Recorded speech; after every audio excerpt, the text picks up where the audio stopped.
என்னாச்சு சிவா? சிவா என்னப்பா உடம்பு அடிபட்டு இருக்கு? பெரியமா எனக்கு ஒண்ணு இல்ல பெரியமா, ஒண்ணும் இல்ல, நீங்க பதட்டப்படாதீங்க.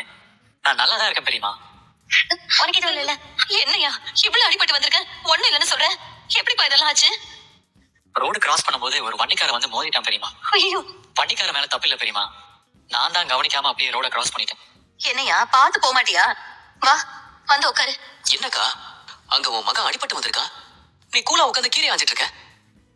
சிவாவை அண்ணன் நீ பெக்கலனாலும் இப்படி பாசமா இருக்கிற மாதிரி நடிச்சு அவனை கைக்குள்ள வச்சிருக்கா. அதனாலதான் பெர்ஃபார்மன்ஸ் ரொம்ப முக்கியம்க்கா. என் மேலதான் அந்த தப்பு.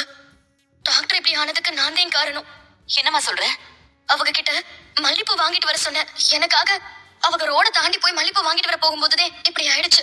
பெரியமா அதெல்லாம் ஒண்ணு இல்ல பெரியமா, ரோட கவனிக்காம வந்தது ஏன் தப்பு. அவ என்ன பண்ணுவா? சிவா, நீ அவளுக்கு பூ வாங்கி கொடுக்கறது அந்த கடவுளுக்கு கூட பிடிக்கல நினைக்கிறேன். அதான் இப்படி வண்டி வந்து உன் மேல மோதி இருக்கு. என்ன இருந்தாலும் இவ போய் சொல்லி ஏமாத்தி தானே உன்னை கல்யாணம் பண்ணிக்கிட்டா. ஆனா நீ இவளுக்கு பூ வாங்கி கொடுக்கறது அந்த கடவுளுக்கே பிடிக்கல. மகா, எந்த நேரத்துல வந்து என்ன பேசிட்டு இருக்க? ஸ்னேகா சொல்றதை வச்சு எந்த முடிவுக்கு நீ வராத. சிந்து ஒன்னும் பொய் சொல்லி சிவாவை கல்யாணம் பண்ணிக்கல. சிந்து மேல அபாண்டமா பொய் சொல்லி இவங்க ரெண்டு பேரையும் அவ பிரிக்க பாக்குறேன். சிந்து, நீ சிவாவை ரூமுக்கு கூட்டிட்டு போமா. போப்பா, எழுந்து பாத்து மெதுவா போப்பா. அக்கா, நான் சொல்றேன்னு நீங்க தப்பா நினைச்சுக்காதீங்க.